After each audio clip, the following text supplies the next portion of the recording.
Dhanmondi lake জায়গাটা নাম শুনলেই একদম শান্তি। আমার কাছে খুবই ভালো লাগে, আর বিকালে গেলে তো আরও বেশি মজা। সন্ধ্যার দিকের পরিবেশটা সব মিলিয়ে জোস। যাই হোক, সেদিনে আমি আর আমার জামাই চলে যাই ওইখানে ঘুরতে। দেন ঘুরে টুরে আমরা বাহিরের কিছু খাবারও ট্রাই করি। এইটার মধ্যে ছিল রাজকাচুরি। ওনাদের এখান থেকে অর্ডার করছিলাম রাজকাচুরিটা।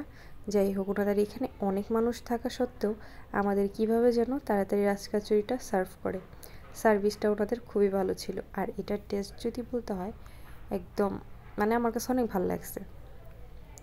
কিন্তু লাস্টে এটা অর্ডার করার সাথে সাথে যত তাড়াতাড়ি সম্ভব খাওয়া উচিত, নয়তো আবার লাস্টে একদম অবস্থা খারাপ হয়ে যায়।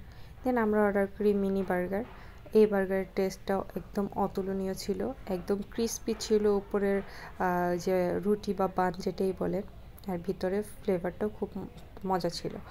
দেন একটা গ্লাভস পরে আমি শুরু করে দিই খাওয়া দাওয়া। দেন বাসায় চলে আসি, আর আসার সময় বৃষ্টি সাথে রিক্সা, ও জোশ ছিল, বাট জ্যামটা ভালো লাগতেছিল না।